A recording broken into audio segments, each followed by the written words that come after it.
even before we, actively started trying to have a child, we really did discuss it to a quite significant extent what life would look like and how it would change and what we would need to do in order to, take into account the additional work effectively that comes in with, having to take care of another person. And that's, multifaceted.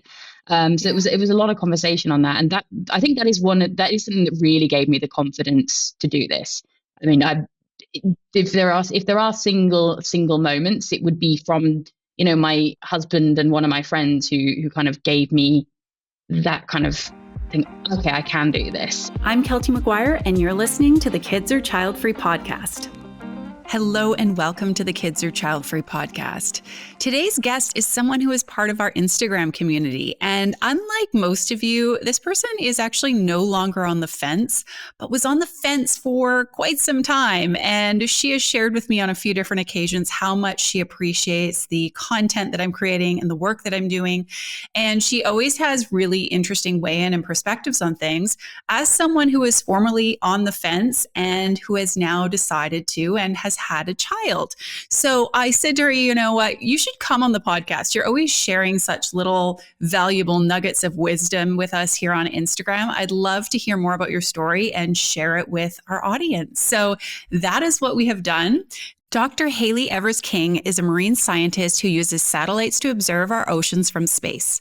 She currently works in an international organization that operates weather and environmental satellites, supporting users around the world to work with this data for the benefit of people and planet. Hayley is currently based in Germany, having lived and worked in the UK and South Africa, as well as with colleagues all over the world. She's a keen science communicator, educator, traveler, collector of wine, and an aspiring chef. After a diagnosis of unexplained infertility, Hayley is raising a 3-year-old son with her husband, with whom she has shared an almost identical career path for the last 15 years.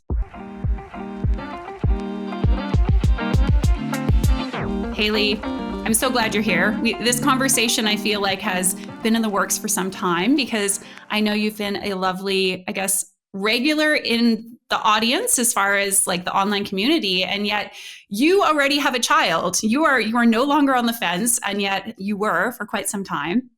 So I thank you for coming here today to share your story, different aspects of it. And before I ramble on, I just want you to introduce yourself and tell us a little bit about you and what we should know. Thank you. And thank you for having me. Yeah, I'm really happy that I found you now, even if I didn't find you before when I was kind of in the midst of making this decision, but it's still really comforting to see this kind of content. So I'm really pleased to be here.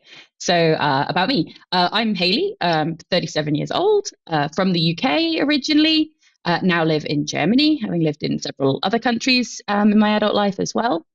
I am an ocean scientist. That is my sort of by training and also kind of my current job title.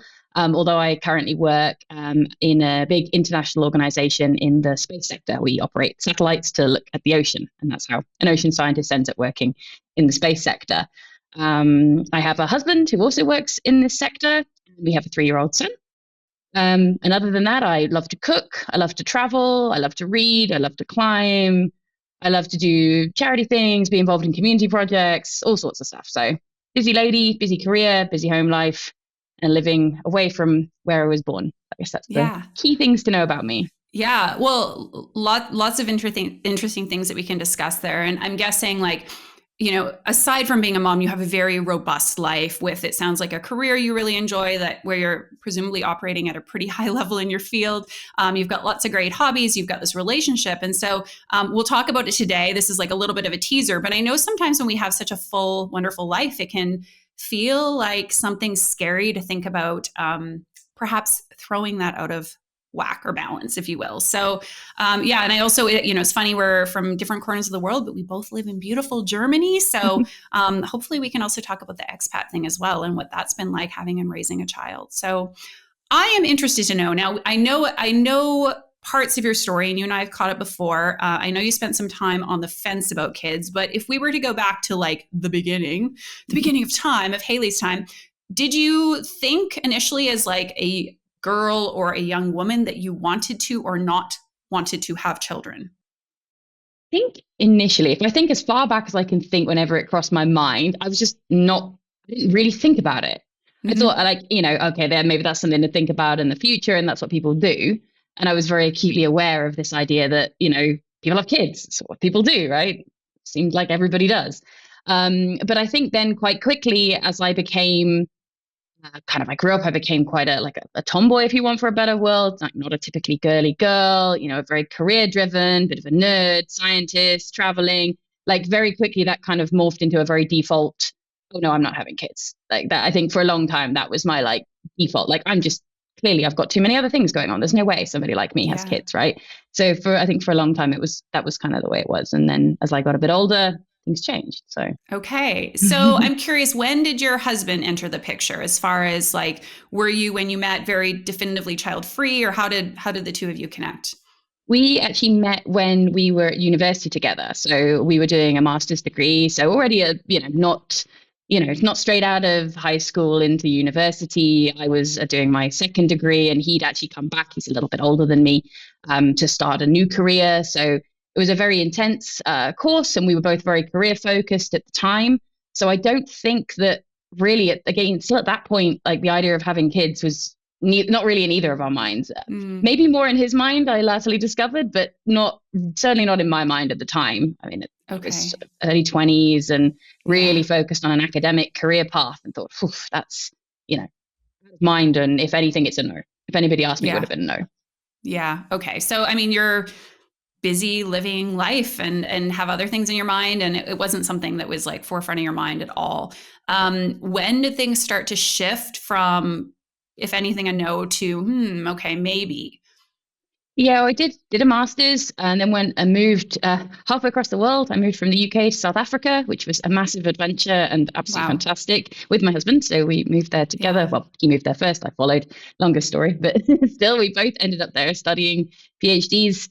That's quite a long haul, took 4 or 5 years. And, at that time, you're financially precarious. PhDs are intense. You're living in another country, having all these adventures. It's far out of mind. After that, we got some jobs, again, both in the same place. We've been very lucky to roll that dice and come up sixes, I think, multiple times with a dual career family. That's a big challenge.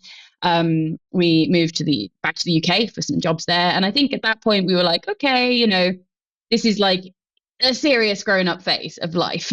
And so he's a little bit older than me. So, we're aware you have to have some conversations about investing in property, retiring, do you want a family? And so the conversation kind of came up. And I think we'd kind of talked around it a little bit in the past, but not particularly seriously. We were just so busy with everything else. And I mean, I think I'd kind of mulled it over a little bit before that in my mind of like, is this something I could fit in? Do I really want this? What do I think about this?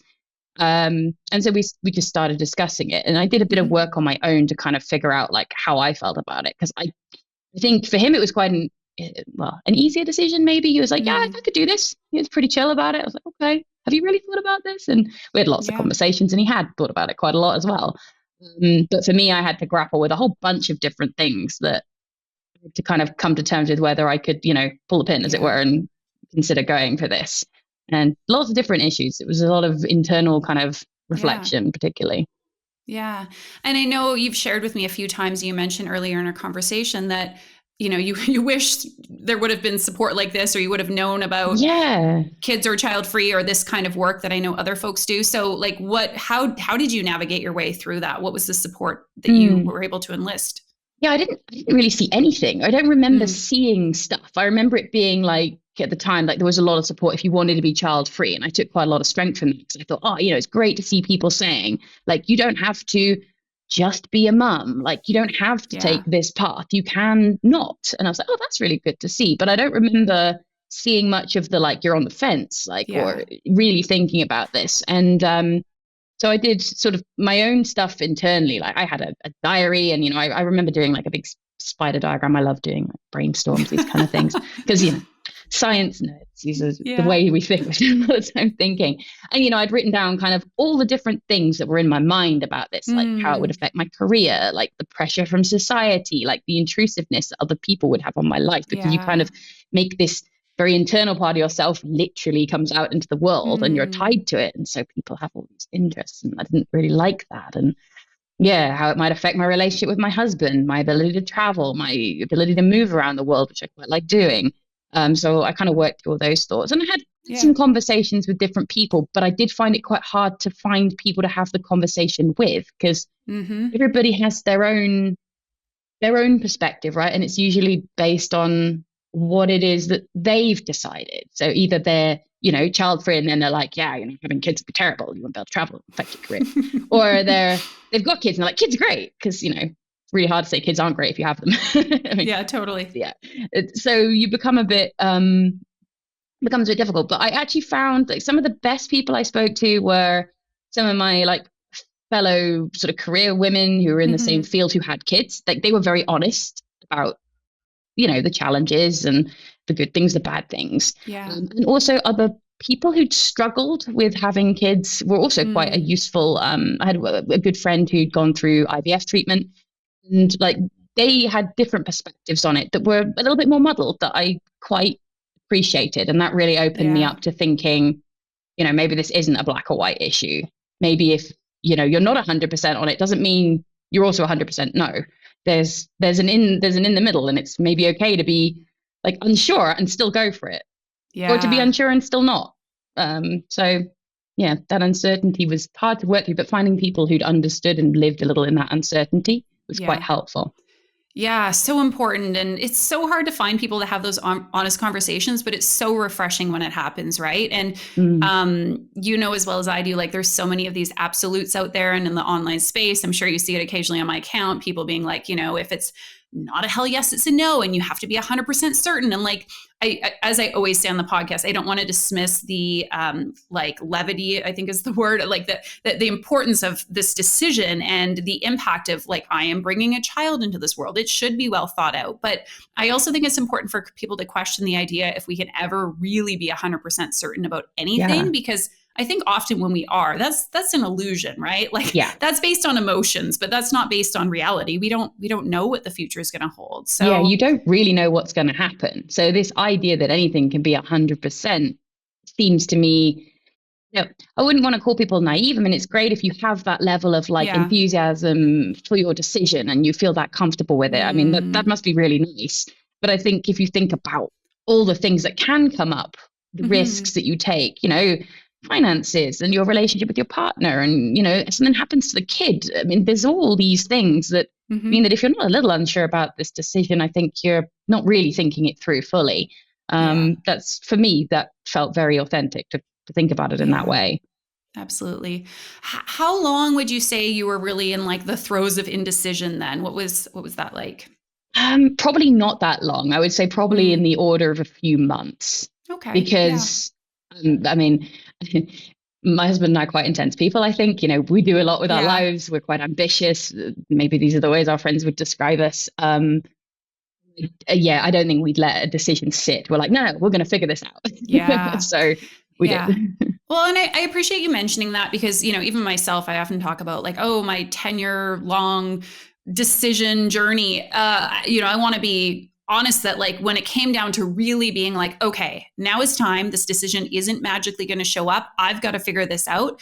Yeah, I was probably, I mean, I would say getting more clear on that child-free path, which is interesting because there's like a less distinctive beginning and ending. Like, Mm, when we opt into parenthood, it's like yeah. there's less of a clear border there in terms of, okay, now I'm really for sure child free. But it was really probably like a year or so, or even just a few or several months where I really had to sit down and like do the work, do the reflection. I've mentioned before I was Yeah. working with a coach, and okay, so I'm hearing like good candid conversations. I love that you talk to also people in your workspace. I think that's something that's noteworthy for people, whatever you do professionally, or if you're planning, to have, to be stay at home as a parent, like just to talk to other people who Completely. are willing to be open about what that experience is like. Yeah. Who have similarities to you, who you Yeah, feel like totally. see the world in similar ways, have similar needs, desires, wants, just Yeah, practical day-to-day lives. It's all well and good listening to somebody who does, who has a lot more money than you, or has a much quieter yeah, career, or doesn't really care about their career, or doesn't travel. I mean, it's completely different lives. So I yeah. think that Such a helps. good point. Yeah, and everyone listening, like be aware of that as well when you take advice from people. I mean, I bless her heart. I don't think she'll listen to this episode, but if she does, hi mom. But sometimes my mom likes to give me business advice. And while, I always appreciate her interest in what I'm doing, my mother, A, is not my ideal client. B, has never run a business. C, like she's my mom. It's outside the realm of the people. If I were to listen to someone and their input, I'd sooner listen to someone like yourself who says, hey, I was on the fence and this is what I'm seeing and hearing. And this could be advantageous to the way you're running your coaching business. So yeah, I think we need to ask ourselves, like, who is this coming from? Yeah. Who gives good advice that will help you? Yeah. And do I share anything in common, like based on not just as the person in general, but where they're at in that life phase? And do they understand sort of where you're grappling with things? So, okay. So it sounds like then your husband had more enthusiasm. You were struggling. I just want to, you mentioned like a few different factors, travel and career and other pursuits. What would you say were like the top 2 or 3 biggest roadblocks to saying yes to children? What were the biggest things that you were like, I don't know if I can come to terms with this? Yeah, I think the impact on the career is a big one because, I'd done a PhD. I'd been in education for like 8 years. My career is a vocation for me. It's something I feel very drawn to. Protecting people and planet is something I've been interested in doing since I was 5 years old. And the idea of having to put that aside or give that up was, really, really scary. So I had to be comfortable that was something I could continue to do. In fact, that we could both continue to do because our relationship is very fundamentally based upon this mutual career path as well. Okay. So that was really important. The travel also, travel is part of the job. Living and working, taking charge of opportunities. It's also something that both my husband and I have experience of for him, his childhood as well as his adult life.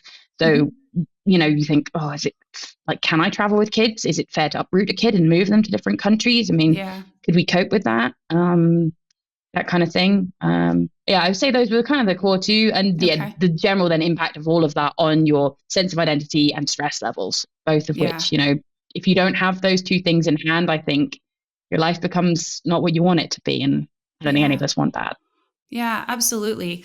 Okay. And were you able to, because it sounds like, you had conversations, you thought things through. I'm guessing there was like some planning around how could we make this work, for example, with you both traveling and stuff. And, is this fair and versus, the opportunity or experience you can offer your child with travel?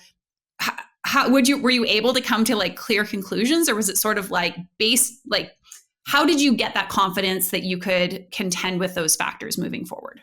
Yeah, I think we talked it to death, really. As maybe we'll discuss later, it took us a while to get to where we are now. But even before we, actively started trying to have a child, we really did discuss it to a quite significant extent what life would look like and how it would change and what we would need to do in order to, take into account the additional work effectively that comes in with, having to take care of another person. And that's, multifaceted. So it was a lot of conversation on that. And that, I think that is something that really gave me the confidence to do this.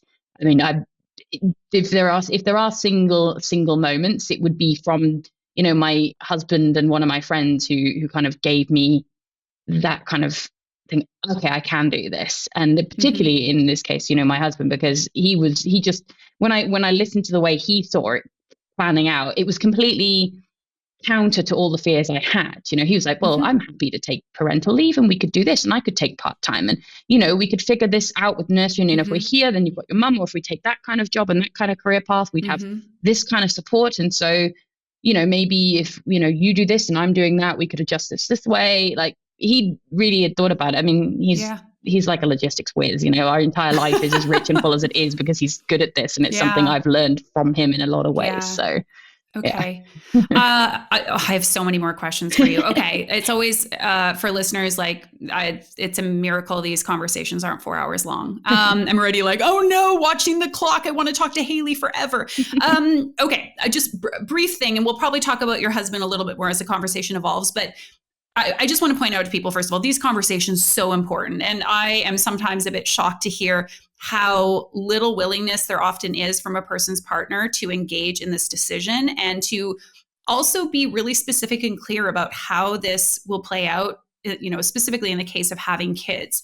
I think it's really easy to talk in generalities and to be like, yeah, 100%, and it's going to work. And of course, I'll support, or we'll be a team. Doing that is something totally different. So what I'm hearing is there was a lot of specificity in the conversation. He was willing to engage with you on this. He had given things thought. It's like mutually the two of you coming together to make this decision. Yeah. Did he like make good on the way he said that he would like come to the table on his end, would you say? Like, yeah, I would say that and more, to be honest. Yeah. I mean, the thing I remember asking him, because I really struggled with, if you ask them why they want kids, they come out with lots of reasons that that always sat really uncomfortably with me. Oh, I want to pass on my genetics. I kind of find that weird. Like, I want to leave a legacy. Like, I kind of feel like there's lots of ways to leave a legacy. I'm in science. We have a legacy. It is what we do. I want somebody who's going to be like me. I'm like, oh no, I don't like that. I mean, look, these are all people's feelings and they're valid, right? If they're your feelings, they're your feelings. But for me, it just didn't feel authentic to how I feel about things. And I remember asking him, I was like, why? He's like, well, I think we do a really good job at it. And I was like, that's actually a pretty good reason. And I think that's the core of it. Like, he does do a really good job at it. We do a really good job at it together. And I think, we're able to offer our child hopefully a really good life. I mean, he seems happy. So I'll take that as a win. So yeah, I would say he definitely does keep up with what he said he would do. But I've known him for a long time. We were together 10 years before we got married and had a kid.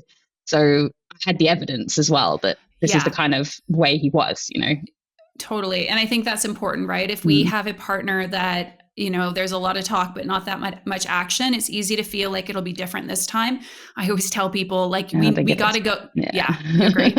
We got to go based on like what someone shows us versus what they tell us.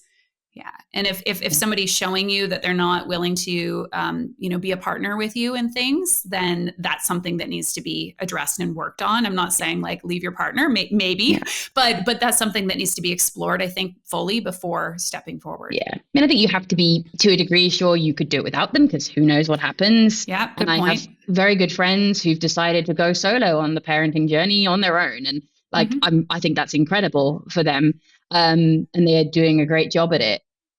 You just have to know what you're getting in for before. Yeah. Because otherwise your expectations not being met. If you go into it with the knowledge that it's going to be you on your own and you can make a plan for that, or, even that it might be you on your own, you think, okay, I could actually make a plan for that.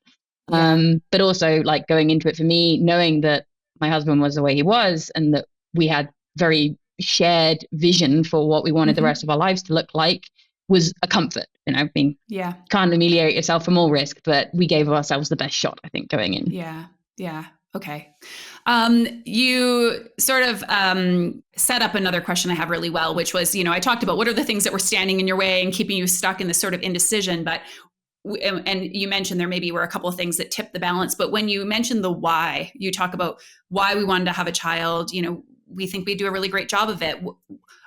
What other factors, if any, made you think this is something I want, that were like a pull for you towards having a child?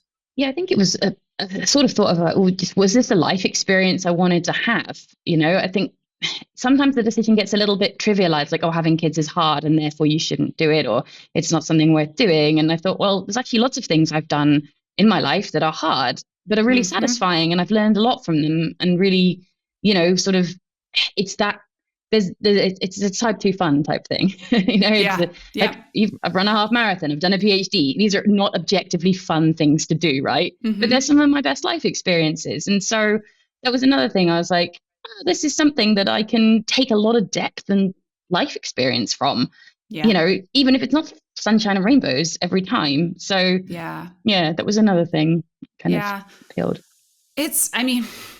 At the end of the day, in a way, all of the questions we can ask, all of the explorations boil down to that. I want to say it again, what Hayley just said, is this a life experience I want to have?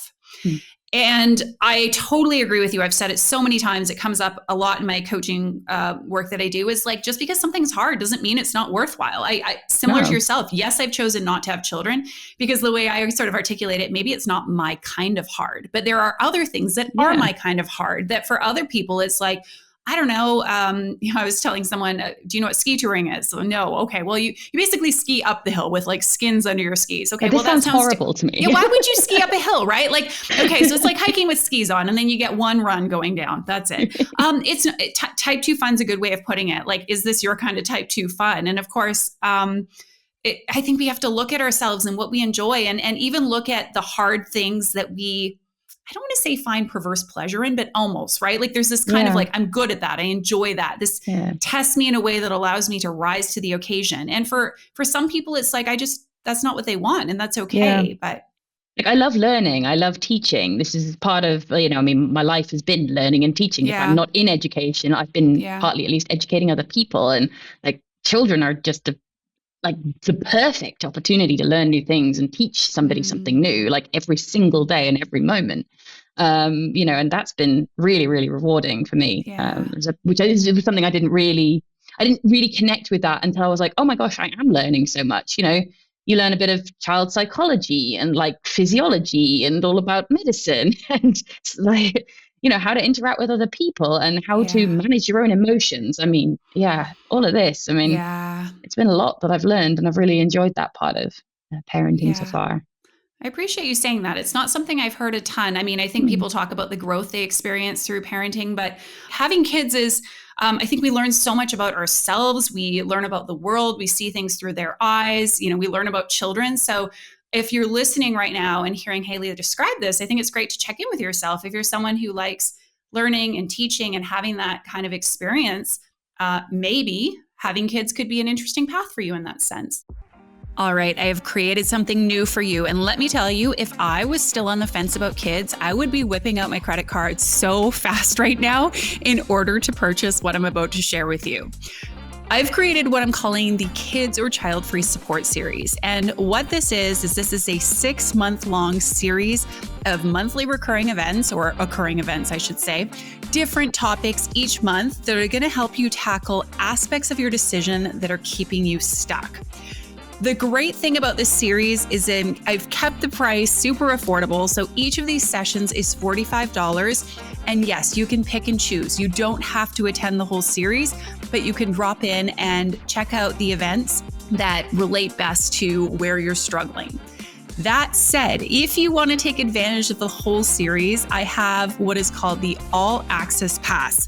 And that's going to give you access to all of these events for a further discounted price. So we've already had our first session, our January session, but if you want to take advantage of these 5 additional sessions and attend those either live, or yes, there will be a recording if you can't attend live, you're going to be able to get access to those for $150 for those 5 events, which works out to $30 a pop. Or again, you can purchase them a la carte, if you will, for $45 each. We've got sessions ranging from topics like, how do you make a decision in this sort of uncertain world that we're living in? We're going to be talking about FOMO one month. We're going to be talking about what to do with other people and their opinions on this topic. We've got lots of great stuff in store for you.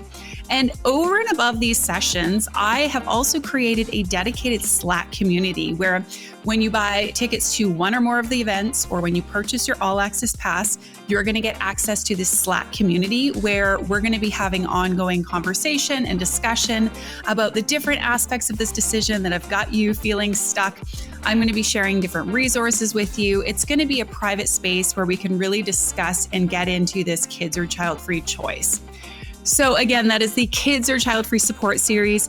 I would be pulling my credit card out to purchase this All Access Pass because again, you're going to get access to 5 2-hour sessions on topics ranging from fear of missing out to what if you regret your decision in the future, all those things that I know are at the forefront of your mind. These are some of the topics that I hear from people again and again. And I'm going to be sharing exercises and questions. We'll be having discussion to help you navigate the different aspects of your kids or child-free choice.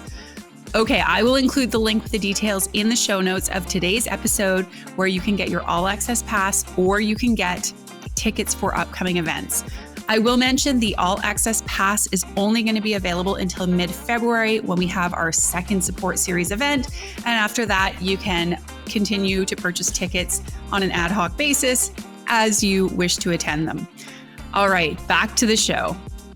Okay, so you made the big decision to have kids, and then it was off to the races, and then you had a baby. Was that what happened No, next? like Okay. completely the opposite of that. In Okay. fact, so we actually went through 4 years of infertility. So Okay. completely unexplained as well. So it's Yeah. not like we even had a path of, do this and then this and then this, and Mm. maybe at the end, or certainly at the end, or maybe at the end, there'll be one. It Yeah. was quite a journey. We tried to get treatment in the UK. That proved to be very difficult, particularly to manage alongside our work because we were traveling and going backwards and forwards and getting appointments and all the diagnostics you needed done to Mm. progress in, the treatment process there was really, really hard. Okay. And then we hit a point as a mixture of kind of natural work, kind of career stage, and the political situation that meant that we were kind of bringing up our plans to leave the country again and find new work, different Mm-hmm. career opportunities. So we kind of thought, well, look, there's no point pursuing this while we're in this, 1 to 2 year period of flux anyway. I mean, it's not like we objectively stopped trying, but we still didn't have a child in that time. Yeah. And then we moved to Germany and settled a little bit for 5, 6 months, and then thought, right, okay, let's see if we can get some answers here. And Yeah. it was a completely different story here. Within 2 months, I think we were into a clinic, and then COVID happened.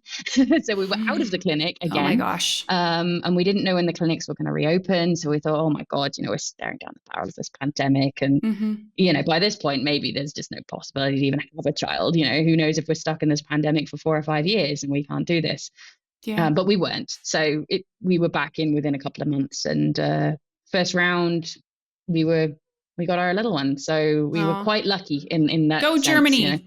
Yeah, Germany nailed it. Like Yeah. Germany's been an absolute blessing for our family in that sense. So wonderful. yeah, we had possibly the easiest route through IVF that people could have, except not being able to be in the same room as each other during most of the process because of COVID. Yeah. But it went very smoothly. So that was I'm very grateful for that after all the Yeah. waiting around that we did. Okay. I mean, we've had conversations on the podcast where we've gone like quite in depth into that infertility experience, which we won't only just for sake of time delve into in too much detail. But I am curious, as someone who had previously been on the fence, how did that affect or impact the experience? I guess I'm wondering on a couple fronts. One is, was there a point then when you were like, I don't know, should we keep, like, do I want this enough to keep going? Because I know, IVF can be very draining on many fronts, especially for the woman who's doing it. And the second question was sort of along the lines of like, do you feel like your IVF experience, specifically from like an emotional sort of mental capacity standpoint, was different because you had previously been on the fence? Yeah, I think if I go to that second question first, I think Yeah. it definitely made it easier for me Mm. because I think I'd already kind of processed this fact that my life could be full and rich without having children. Like there were, I've always been, and I still remain, like vehemently supportive of whatever decision women make in this regard, right? So Yeah. I wasn't fearful of a life that I would live without having a child.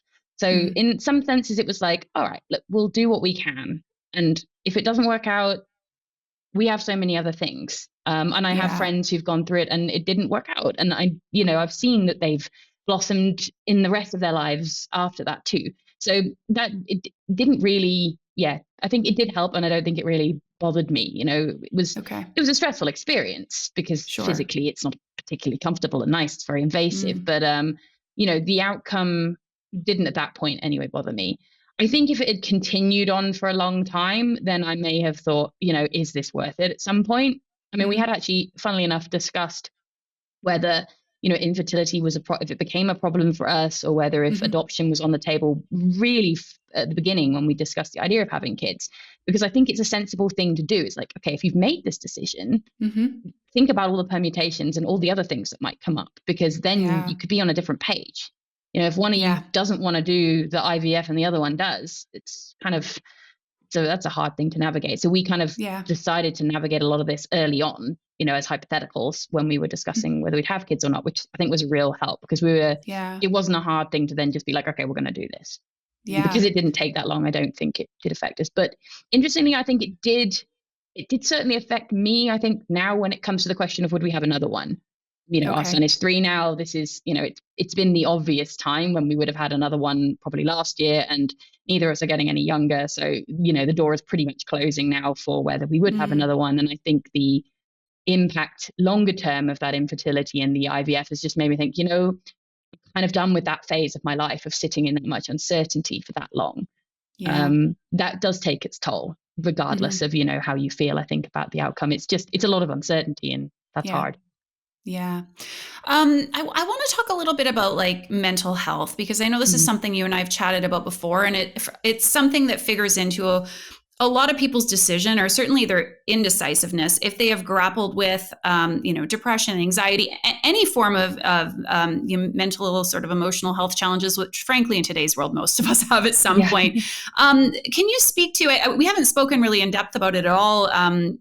Offline before this conversation, but I know you did mention this was a factor or something that came up. So are you able to share a bit about that? Yeah, sure. I'm a little bit primed, I guess, for sort of mental health struggles because Mm, of what I do for work. If you've looked at the planet lately, it can be a bit of a depressing place to be.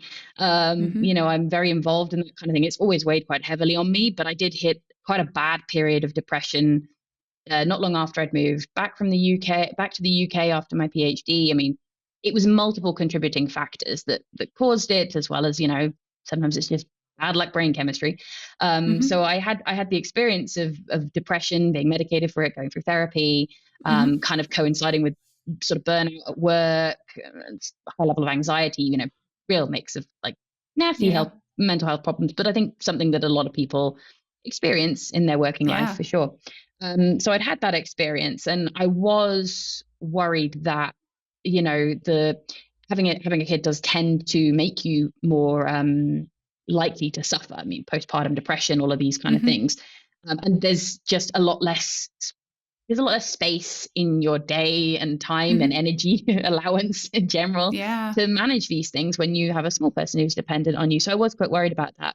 But I would say on the flip side of that, because I'd had the experience before, in hmm some ways I was well, not quite uniquely, but people like Yeah. me who've had that experience were quite uniquely equipped to prepare Yes. ourselves for it in ways that maybe people who haven't had that experience and then suffer after having a child Yeah. aren't. So, I checked in with my counselor during my pregnancy just to be hmm like, not because I was feeling bad, but just to work through some things and just to figure out, what might be a risk for me, what might be a trigger, especially going back to some of the uncertainties I'd had, in the decision to have Yeah. children.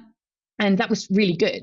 And hormones are just awful after you've had a child. Like, they are Yeah. awful. And I don't think I think they try and check you for these kind of things now, but I don't think I really appreciated just how much that would hit me, even though I was Mm, kind of prepared as you could yeah. be for it.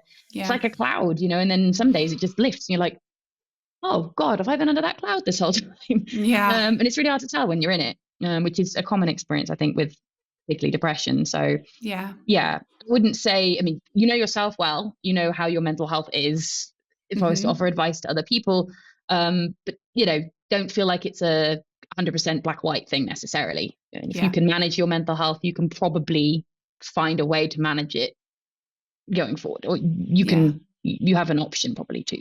Yeah, certainly. Mm. Yeah, and I agree. I think that's a good perspective to have, the idea that, like, even just to have the familiarity. A lot of people, when they first struggle with anxiety or depression, it's like they don't even necessarily know what's happening to their body. But for Mm. you to know, oh, this is familiar, like this reminds me of that time, to know that there are tools that you have, like whether it's therapy, medication, meditation practices, exercise, all these things that can be supportive tools. I think to be proactive, to not assume not to assume the worst, but to prepare, knowing that, like, challenges could happen. I agree. I think, I think it really depends on what a person's struggling with. And this is a theme that's Yeah, going to come up in completely. another upcoming conversation. I think depending on a particular person's struggles or diagnoses, it can, potentially even be irresponsible, both. I Yeah. just want to be clear. I'm not saying people with mental health or mental illnesses are irresponsible if they have children, but if it's not well managed and taken care of, that can have really harmful repercussions, both for the person having a child and, of course, for a child or children. Yeah, And I'm completely. sure anyone who's been raised by someone with an undiagnosed or unmanaged mental health condition would attest to that. So, Yeah, I completely agree. um, You've got to know yeah, your own situation really well, yeah, um, in this scenario, I yeah. think. Yeah. I want to talk about like what's changed since having a child. And maybe since we're on the mental health topic, we'll just start there. And so it sounds like there were some, challenges postpartum, but would you say, generally speaking, having a child has been detrimental to your mental health? Has it been like sort of sum zero game, or how would you say it's impacted you? Now it's probably about sum zero. I mean, there was Yeah. definitely a dip afterwards, which I think is natural and normal for everybody, or for Mm-hmm. the vast majority of people, even if you Mm-hmm. don't have a pre-existing mental health problem. It provides extra triggers. I mean, if your triggers are loud noises and Yeah. fears and anxiety. I mean, if you suffer with anxiety, like you can find a lot of things to be anxious about when you have a kid. So Yeah. this is true, but I've worked through it, and I think, now I feel like I'm more solid than I was before. So it's probably like, I Mm. came in like this, I kind of went like this, and now I feel like I'm up here again. Like Yeah. I think there's been a growth element in there that's made me way more resilient than I was before in the Yeah, mental health very regard. cool. Okay. And I want to talk about like a few other sort of ideas that, perhaps you had, or I think a lot of people have going into having a child that just based on previous conversations, I think you've probably either debunked or at least shown me that like this may not be the case. So the first one is the idea that having a child is like this ultimate highest purpose. It's the most meaningful thing. It will bring you fulfillment like nothing else in your life. Has that been your experience? No, I don't think so. I mean, for me, having a child is one aspect of a rich life, alongside career and family and friends and travel and my hobbies. And I very strongly believe in having a diverse life, Mm-hmm. whatever particular set of Yeah. parameter, whatever your type 2 fun combinations are. Yeah. Having that diversity is a really good thing for everybody. That's something that I feel quite strongly certainly is a good thing for me. Yeah. Because you never know when things are gonna, it's nice to have lots of options, lots of Mm-hmm. things, because careers can change, relationships break down. Okay, your children are there forever, but when they become adults, they grow and they leave. Yeah. Your relationship with them changes constantly. So having a rich and diverse life ensures that you have lots of options for continuing to have that rich and diverse life. So Yeah. yeah, I don't think it's the be all and end all of life. It's a Okay. great thing and incredibly fulfilling. And I think, if I raise this little boy to go out and do good things in the world, I'll be very proud of that. But I'm also proud of Yeah. my PhD, and I'm also proud of, the relationship I have with friends and the community work I've done and all of these things. Yeah. Yeah. I know. I think when we spoke last, you said like I regard raising my son as it's a contribution or meaningful pursuit, but it's not the only one. It's there's others. A lot of pressure to put on one kid, Yeah, no That's what kidding. Don't screw up. Be the next Nobel Prize winner. I love when people are yeah. like, my kid might be the, I'm like, first of all, probably it won't be. But if it is, like, that's a lot of pressure to apply to this It's little unfair to tiny him, human. he might just have a pretty average life that's happy, and that's great. It's his life. It's not my Yeah. life. So Yeah. yeah. Oh, a pretty average life that's happy, I think, is something that I we can wish that all for just him. aim for. There's nothing I wrong really with wish that that. for him. Yeah, absolutely. Okay. Another thing is that a lot of people get stuck on this decision because they regard this decision. And, for example, I'll often say to people, how have you made other big decisions in your life? What has that felt like? What's the process you've engaged?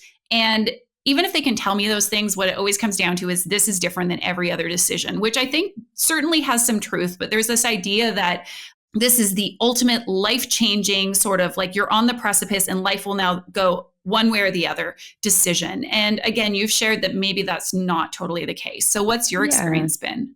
I think so. And this is definitely something that I kind of expected and that I was worried about that didn't come to be. Mm, Okay, it is a big decision. It can have large consequences. yeah. But when I think about the things that have changed my life the most, Hmm. this isn't the one. Like my No. life looks Okay. pretty similar now to what it did 3 years ago, at least, as regards to how my son has changed things. Yeah. Okay, I'm probably busier, but I was always busy. I'll fill my life to the rim, whatever, the size of the jar is. I'll find more stuff to stuff in it. This is how I am. So yeah, I don't think it was, when I think about what's changed my life, what's allowed me to do more things or stop me Mm, from doing things, my choice of my partner, my choice of my career, the decisions I've made to take certain jobs over others, to move to different countries, like all of these have had probably vastly more impact when it comes to things I can and can't do now as a result. I mean, wow. like I'm things like travel is always the one people talk about, but I travel more now. But I travel more now because I have a different job that allows me to travel more now. Yeah. I'm still okay. Maybe you could argue I would travel even more if I had a son, but I wouldn't. I don't have that much leave.